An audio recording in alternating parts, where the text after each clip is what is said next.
The International Association for Near-Death Studies presents NDE Radio, a weekly exploration of near-death experiences and similar encounters with the other side. Now, here's your host, Lee Witting. Welcome to NDE Radio, brought to you by IANDS, the International Association for Near-Death Studies. I'm your host, Lee Witting. Our return guest today, Joseph Marino, is a former Benedictine monk who's been studying the Shroud of Turin since 1977. He and his late wife, Sue Benford, first presented a paper on the subject back in 1988 and he's continued his research and right up until 2011. Joe wrote a book titled Wrapped Up in the Shroud, and which is available through Amazon. And we covered the beginning of this story on last week's show. If anyone out there has not listened to last week's show, I'd recommend you get to our past shows button and bring yourself up to date. Joe, welcome back to NDE Radio. Thanks, Lee. It's good to be back with you. Well, listen, where we left off, we had covered pretty much the history of the Shroud and some of the other sources of evidence of its authenticity. But then we were just getting into the carbon-14 thing, which was all over the press at the time. So why don't you tell us about that and what you and Sue discovered in your thinking about it? Sure. So on October 13th, 1988, there was a press conference at the British Museum, and Michael Tite of the British Museum, which oversaw the shroud dating, and then two representatives from the Oxford lab, one of the three that dated it, released the results and said that they had a chalkboard behind them, and it said 1260 to 1390 exclamation point, which most people feel was very unscientific, adding the exclamation point. And, you know, for a lot of people, that settled the question. People thought, well, I guess it's a fake. And but those of us that had studied the Shroud for a long time just knew something was wrong, because all the other evidence, you know, that had been gathered since 1898 had suggested that it was authentic. And the CERT team from 1978 had spent 5 days with the cloth and had concluded that it was not the product of an artist. They had produced something like there was 24 peer-reviewed articles about it. They felt that the image could not be explained. And I personally at that point, I had expected the date to come out first century, and when it didn't, I thought there is something wrong with that carbon-14 test. And the carbon-14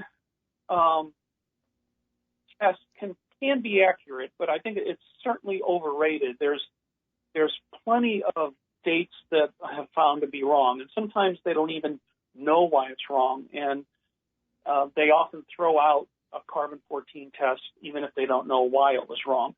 But in the popular mind, in the popular press, it's the be-all and end-all. And I don't really think there's an agenda with the Shroud. I think a lot of people are afraid to see an authentic Shroud because of the possible ramifications of that. And so a lot of people just accepted the date and said, okay, it's a fake. But I continued to do my research, and in 2000, Sue and I presented, well, let me back up a little bit. Sue and I originally thought that the date might have been skewed by the radiation that probably emitted at the time of the resurrection and threw the carbon-14 content off. But I guess it was either late 99 or early 2000, Sue got one of her spiritual insights that I talked about last week. And she said she got an insight that it was a repair. So I have one of the best personal English language collections of shroud materials in the world. I've been collecting everything I could get my hands on since 1977. So we started looking at photos and papers and different things, and we discovered that there were some indications that the shroud had been repaired at different times. So we kind of put our nose to the grindstone and put together a paper, which we presented in Orvieto, Italy, in August of 2000. And after the paper was delivered, Barry Schwartz came up to us and said that he would like to put that paper on his website, shroud.com. So, we said sure, and Barry published it.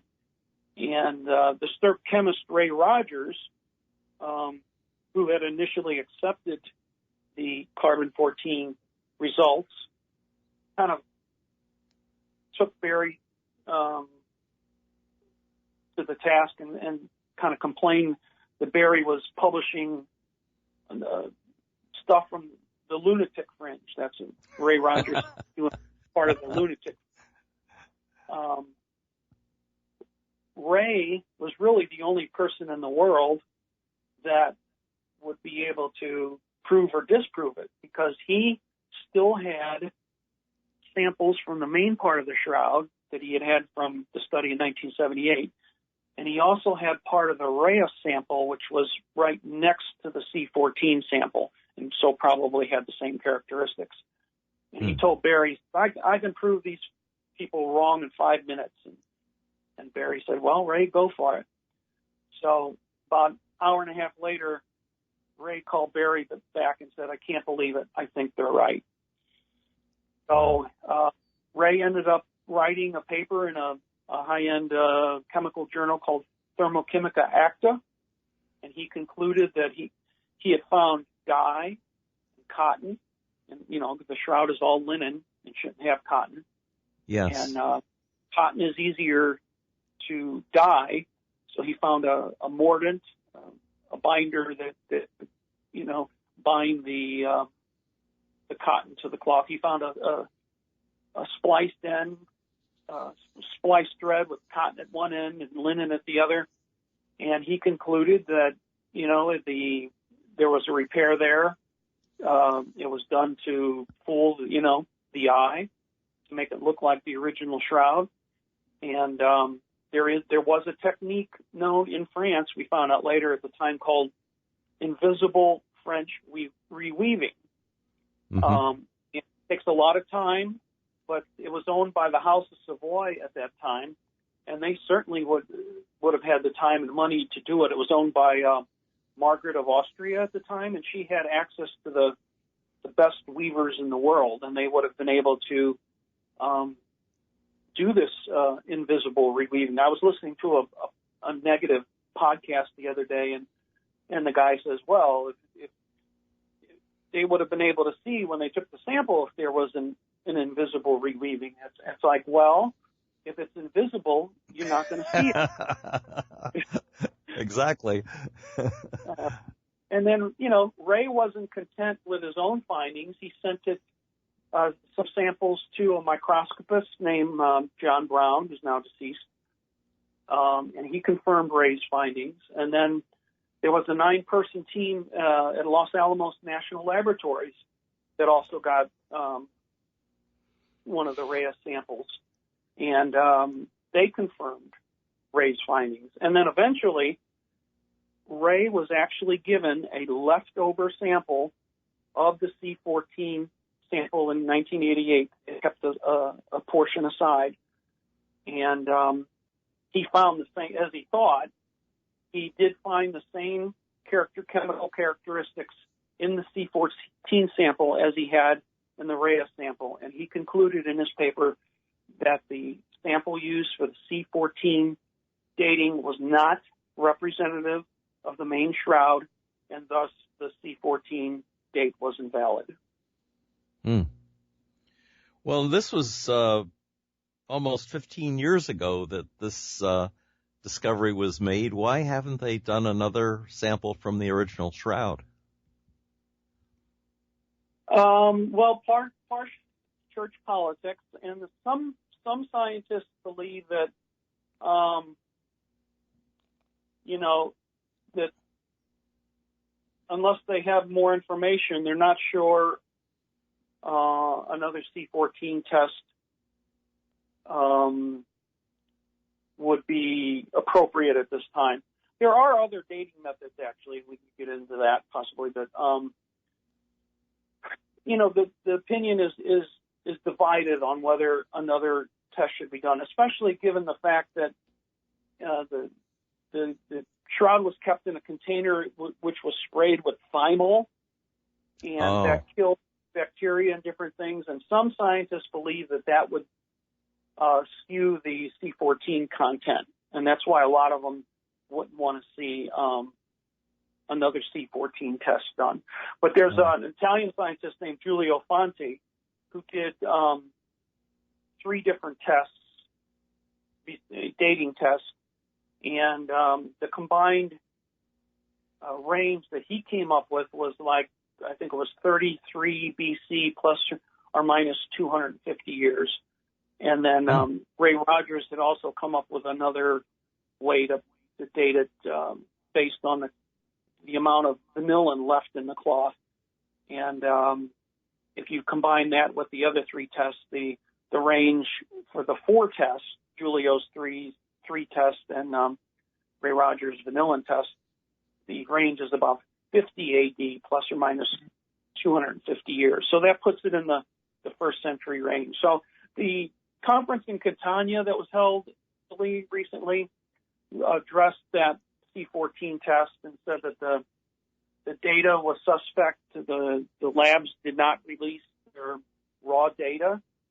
Small strip there, they had a range of about 200 years difference in the carbon dating, which they shouldn't have had if that was a homogeneous cloth. The fact that there was a 200-year range suggested that it was, that there were different pieces of cloth there. Right. So, what about the if the cloth was in a flood in 525 AD and then it was in a fire, wouldn't that affect the carbon to some extent too? Possibly. That's another thing. When it comes to the shroud, you'll find that whatever idea or opinion you have, you'll find people on both sides of the question. Mm-hmm. Now, Ray Rogers said that they have some carbonized material when they did a restoration on it in 2002, and they collected some 30 vials of carbonized material that were beneath the patches that the nuns had put on in 1834. And he said that would be perfectly good to use for a carbon-14 test. So, and it's really up to the Pope. He's the living Pope is the owner of the shroud, and he's the one that makes decisions on whether new testing will be done. And I don't think anything is going to be done soon because the current Archbishop of Turin, who would be, of course, involved in any testing because he's the custodian, he's turning 75 and will be resigning. And the Pope doesn't seem overly interested in doing testing at the moment. So it probably, any testing that probably won't be done until the next Pope. Hmm. What tests have been run on the blood on the cloth? Well, Heller and Adler, both deceased, they did 13 different tests that proved that it was real blood. Now, they were real careful. Adler did not really say that it was human blood. He stopped only in saying it was primate blood. But it's pretty clear. And then there's a new scientist named Kelly Kearse, who's a blood expert, and he says that the blood type is AB, which is kind of rare among the world population, but very, very prevalent among the Jewish population. So, and of course, you have people on the other side that say, "Oh no, it's not blood; it's vermilion or iron oxide or something like that." But there's Heller and Adler have several peer-reviewed articles showing that it's real blood, and their articles, all the STIRP articles actually, can be found on Barry Schwartz's website, shroud.com. You can find it. It's just the best site in the world to go to. You can spend the rest of your life there. But all of the STIRP papers are now there. I think they were put up only about a year ago, and people can read on their own. A lot of them, of course, are very technical, and there's some less. There's a good one on Barry's site by a guy named David Ford, I think, on the blood. It's more geared to kind of the common layman.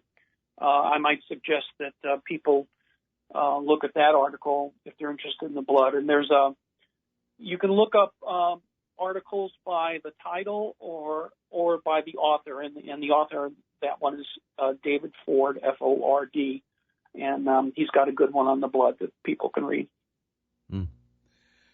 Well, I had mentioned earlier some of the things that seem to be verification that it's authentic, including the location of the wounds and the weave in the cloth and the pollen from the Middle East and the blood being red because a torture victim's bilirubin would be high. What would you and of course maybe primarily the fact that nobody's been able to replicate the image. They don't know exactly how it got there. What would you say, to your way of thinking, is the most persuasive argument that this is authentic? Well, I'll give you first a cop-out answer. I think it's a combination of everything. But another characteristic we haven't mentioned yet, which I think is really incredible, is the fact that the image resides only on the several top thousandths of an inch of the fibers. Okay, so a fiber, an individual thread, is made up of about 200 microfibers. The image resides only on the top 1 to 2 microfibers of the thread, and that it's uniform front and back. And there's no way an artist can do that. I mean, it took a laser to approximate getting that depth. There's no artistic method that can do that uniformly front and back on a full length body. And some skeptics say that they've duplicated the shroud. Don't believe it.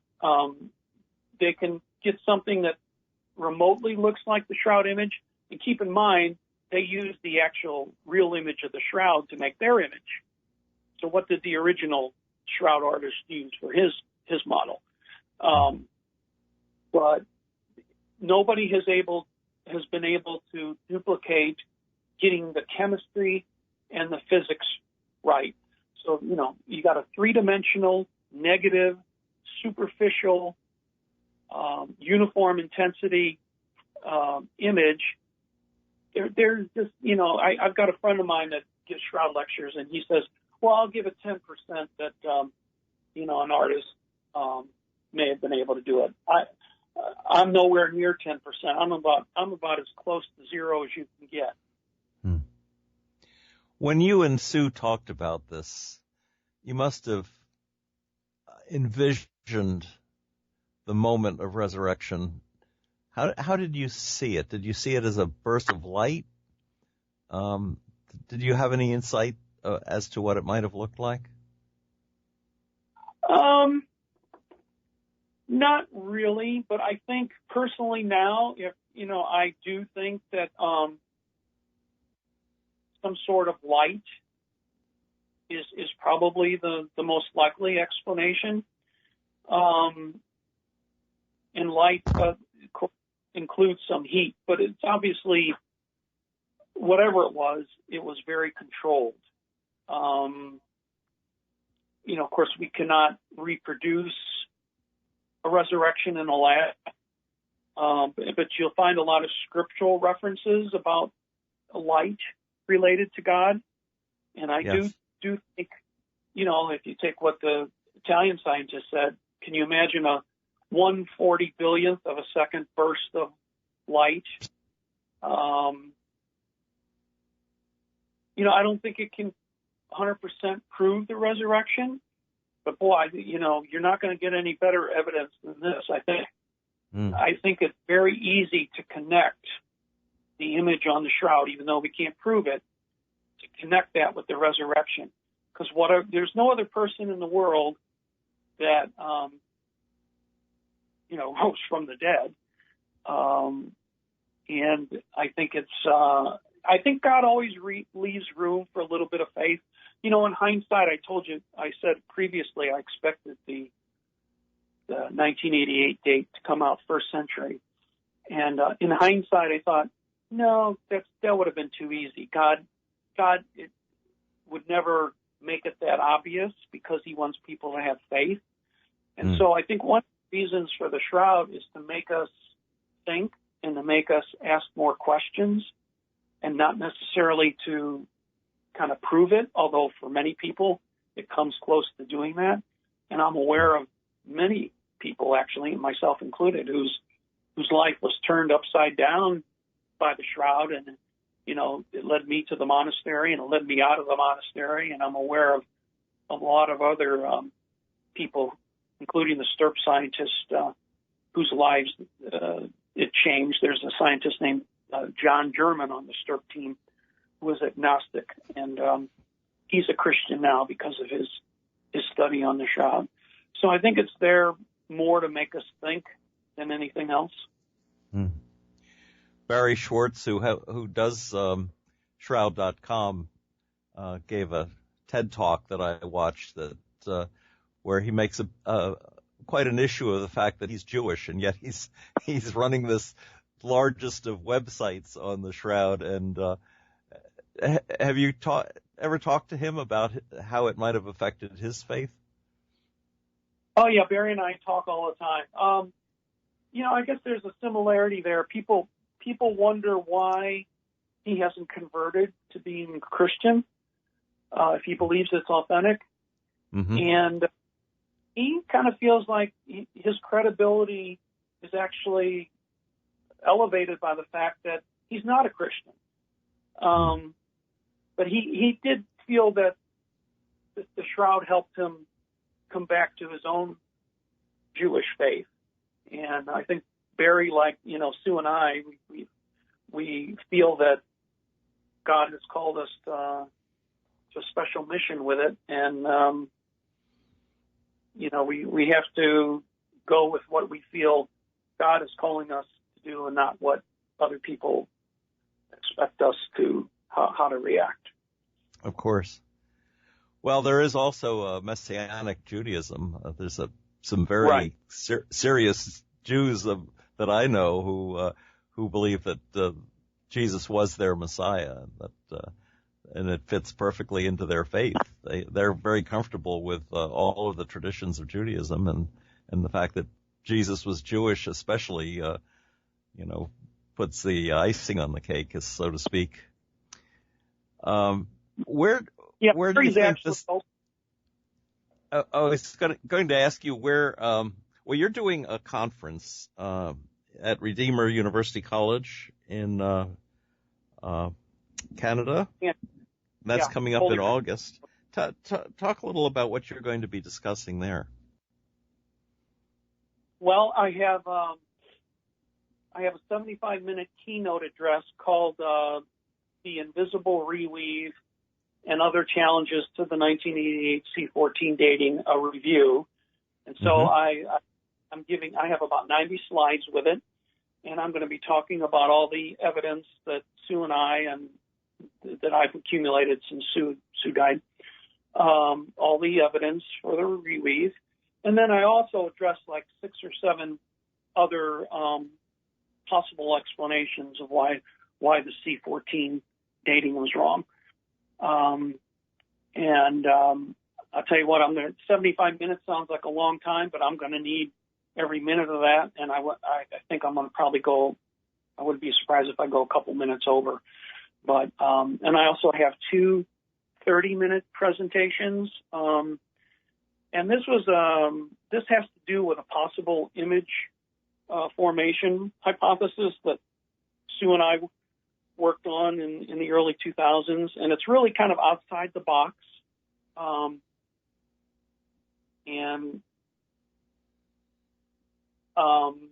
It's not really along the lines of a light, but it can be compatible with it. And it's really a part 1 and 2. The part 1 is kind of background. It has to do with quantum holography. And part 2 is specifically related to the shroud. And this paper was so far out of the mainstream that we couldn't get it published anywhere or in a journal or at a conference in the early 2000s. And this conference organizer was open to it.